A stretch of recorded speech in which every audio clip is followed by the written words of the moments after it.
राधे राधे दोस्तों, जय Shri Krishna. Good morning मेरे प्यारे दोस्तों, कैसे हो आप लोग। आई होप आप लोग अच्छे होंगे और आप लोग की पढ़ाई लिखाई भी अच्छी चल रही होगी।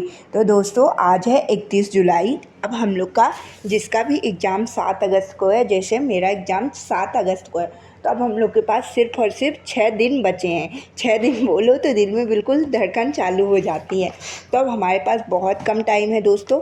इन 6 दिनों में हमें अपना एक एक सब्जेक्ट लेके एक एक मतलब बनाना है कि आज मुझे ये वाला सब्जेक्ट पूरा जीके जीएस का कंप्लीट करना है दोस्तों। तो जैसे मैंने आज आधुनिक इतिहास को कंप्लीट कर लिया, मैंने एक एक सब्जेक्ट के लिए एक एक दिन बनाया है। मैंने हिस्ट्री के लिए 3 दिन बनाया है, एक आधुनिक इतिहास, एक दिन मध्यकालीन इतिहास और एक दिन प्राचीन इतिहास। तो आधुनिक इतिहास के मैं आपको टॉपिक बता देती हूँ। आप लोग भी आधुनिक इतिहास वाला पोर्शन अच्छे से कंप्लीट करके रिवीजन करके जाइएगा दोस्तों, क्योंकि आधुनिक इतिहास से हमारे पिछले भी जितने भी रेलवे के एग्ज़ाम हुए उनमें क्वेश्चन पूछे गए थे और इसमें भी 2 से 3 क्वेश्चन आने की बहुत ज़्यादा संभावना है। आधुनिक इतिहास में सबसे पहले हम पढ़ेंगे भारत में व्यापारिक कंपनियों का आगमन। सेकंड है भारत में यूरोपीय कंपनी, पुर्तगाली कंपनी, डच, अंग्रेज, डेनिश, फ्रांसीसी और स्वीडिश। उसके बाद कर्नाटका युद्ध, बंगाल के नवाब, प्लासी का युद्ध, आंग्ल मैसूर युद्ध, आंग्ल मराठा युद्ध, बंगाल के गवर्नर जनरल, 1857 की क्रांति, किसान विद्रोह, भारत में वायसराय, धार्मिक और सामाजिक सुधार आंदोलन, मुस्लिम सुधार आंदोलन, कांग्रेस और कांग्रेस के अधिवेशन, करजन, बंगाल विभाजन, स्वदेशी आंदोलन, भारतीय राष्ट्रीय आंदोलन, Abhinav Bharat Samiti, Ghadar party, home rule आंदोलन, रॉलेट एक्ट, जलियांवाला बाग, गांधी युग, चंपारण सत्याग्रह, असहयोग आंदोलन, Bhagat Singh, Hindustan Republican, Simon commission, Nehru report, Lahore अधिवेशन, सविनय अवज्ञा, गोलमेज सम्मेलन, अगस्त प्रस्ताव, क्रिप्स मिशन, भारत छोड़ो आंदोलन और सुभाष चंद्र बोस।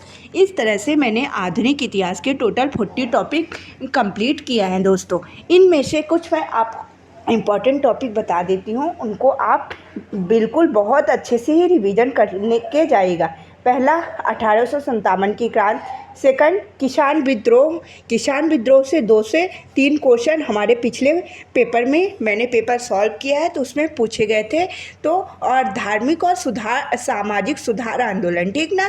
फिर कांग्रेस और कांग्रेस के अधिवेशन, बंगाल विभाजन से भी क्वेश्चन पूछे गए थे, रॉलेट एक्ट, जलियांवाला बाग, चंपारण सत्याग्रह, गांधी युग। ये सारे जो चैप्टर हैं बहुत ज़्यादा इम्पोर्टेंट है। मतलब कुल मिला के पूरा आधुनिक इतिहास ही इम्पोर्टेंट है दोस्तों। आज मैंने पूरा दिन सिर्फ और सिर्फ आधुनिक इतिहास को रिवीजन किया है, क्योंकि बहुत बड़ा पोर्शन है। मेरा पूरा दिन आधुनिक इतिहास के रिवीजन में चला गया दोस्तों। तो आप लोग भी कल का पूरा दिन दीजिए, जिसका भी 7 अगस्त को पेपर है, और पूरी चीज़ें अच्छे से कंप्लीट करके ही जाइएगा दोस्तों।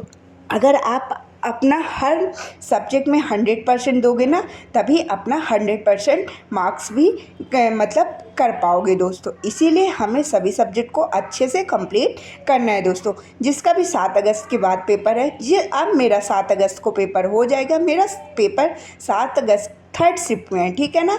मैं शाम को 8 साढ़े 8 बजे तक घर पहुंचूंगी। उसके बाद मैं वीडियो आप लोग के लिए ज़रूर बना के डाल दूंगी। जितना भी जो भी हो सकेगा मुझसे, मैं 5 से 6 मिनट की एक वीडियो बना के आपको पूरा एनालिसिस उसमें कर दूंगी दोस्तों। आप लोग बिल्कुल भी परेशान मत होइएगा।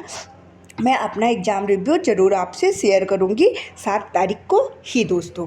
ये आपके डाउट थे, मैं इसको मतलब मैंने सोचा कि बता दूं आप लोग को। फिर रिवीजन हो गया, आपके डाउट क्लियर हो गए। और थर्ड, एक हम लोग के लिए बहुत अच्छी बात है, जो रेलवे का मतलब इंटरफेस चेंज हुआ है ना दोस्तों। उसमें क्या होगा, अब देखो मैथ के क्वेश्चन सेक्शनल वाइज हैं, रीजनिंग के क्वेश्चन सेक्शनल वाइज, और जीके जीएस के क्वेश्चन सेक्शनल वाइज। इसमें से हम लोग को बहुत ज़्यादा फ़ायदा होगा। हम टाइम मतलब अच्छे से मैनेज कर पाएंगे दोस्तों। देखो जब एक एक क्वेश्चन बीच बीच में आता है ना, तो हमें समझ में नहीं आता कि हमने कितने मैथ के सॉल्व कर लिए, अभी कितना मैथ बचा है, कितने रीजनिंग के सॉल्व कर लिए, मतलब सब मिक्सअप हो जाता है और माइंड भी डाइवर्ट हो जाता है। बट जब एक लाइन से रहेगा कि पहले मैथ्स रहेगा, रीजनिंग रहेगा और फिर जीके रहेगा, या फिर जीके जिस हिसाब से भी रहेगा दोस्तों। तो हम एक माइंड सेट कर लेंगे कि पहले हमें इतने टाइम में अपना मैथ्स कंप्लीट करना है, इतने टाइम में हमें रीजनिंग कंप्लीट करना है और इतने टाइम हमें जीके जीएस के लिए देना है दोस्तों। बट जब मिक्स रहता है ना तो सारा माइंड डाइवर्ट हो जाता है। देखो, एक मैथ का क्वेश्चन रहता है, फिर 2 जीके आ गए, फिर रीजनिंग के आ गए, तो मतलब इंसान थोड़ा एक तो एग्ज़ाम का प्रेशर रहता है और फिर अलग अलग टाइप के क्वेश्चन देख के और प्रेशराइज हो जाता है। बट अब हम लोग के लिए एक खुशखबरी ही मान लो दोस्तों, मतलब इससे कट ऑफ पे तो असर पड़ेगा, थोड़ा कट ऑफ इंक्रीज होगी।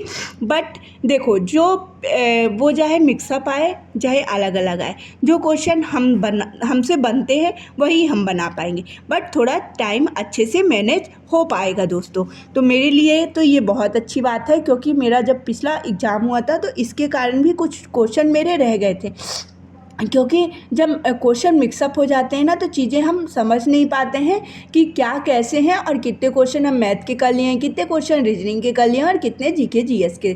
तो अब सेक्शनल वाइज से ये हमें एकदम बहुत अच्छे से फ़ायदा ही होगा दोस्तों। तो ये मैंने देखा कि इंटरफेस आप लोग भी देख चुके होंगे, बट मैंने सोचा कि मैं भी आप लोगों से शेयर कर दूं दोस्तों। तो चलिए, इस वीडियो में रिवीजन के लिए भी आपको बता दिया है, और मैथ्स रीजनिंग का रिवीजन आप डेली बस एक सेक्शन मोक दे दीजिए। अगर आपने पूरा मतलब मैथ्स रीजनिंग कंप्लीट किया है, एक बार लास्ट में क्या करिएगा, आप लास्ट में पूरे फॉर्मूले वगैरह देख लीजिएगा। जैसे मेरा क्लॉक और कैलेंडर वाला चैप्टर थोड़ा भूलता है, मैं जिस दिन पेपर रहेगा उसके एक दिन पहले कैलेंडर वाला चैप्टर एक बार पढ़ के जाऊँगी रीजनिंग का। और स्टैटिक्स में जो ये माध्यिका वाले जो मतलब उसमें दे देते हैं ना, थोड़ा फार्मूले वगैरह रहते हैं, ये भी चीज़ें मुझे भूलती हैं। इन सब के फार्मूले मैं लास्ट में पढ़ के जाऊंगी दोस्तों। आप लोग भी ऐसा करिएगा, थोड़ा मेंसुरेशन वगैरह के फार्मूले देख लीजिएगा, ट्रिग्नोमेट्री वगैरह के, इन सब के अगर आप फार्मूले देख के जाओगे तो ज़्यादा अच्छा रहेगा दोस्तों। मैं भी कोशिश करूँगी सारी चीज़ें अच्छे से रिवीजन करके जाऊँ, और मैं अपना 100% देने की कोशिश कर रही हूँ दोस्तों, और सब भगवान जी के ऊपर छोड़ दी हूँ। अब भगवान जी की क्या मर्जी है वो भगवान जी ही जाने। मैं अपना 100% दूंगी, मैं अपने से पूरी कोशिश करूंगी कि मेरा सिलेक्शन हो जाए दोस्तों। और अगर मेरी किस्मत में होगा तो मेरा इस 2025 में सिलेक्शन हो जाएगा दोस्तों। मेहनत के साथ लक भी बहुत ज़्यादा मतलब काम करता है दोस्तों, इसीलिए हम अपनी मेहनत करेंगे और सब भगवान जी के ऊपर छोड़ देंगे दोस्तों। तो राधे राधे दोस्तों, आज की इस वीडियो में इतना ही। आप लोग भी अच्छे से पढ़ाई करिए, आपके आगे जिसके भी अब डेली मतलब आगे के एडमिट कार्ड आते जाएंगे, आप लोग अच्छे से ध्यान से पढ़ाई करिए। राधे राधे, जय श्री कृष्णा, बाय बाय। अब हम मिलते हैं कल नेक्स्ट वीडियो में, बाय।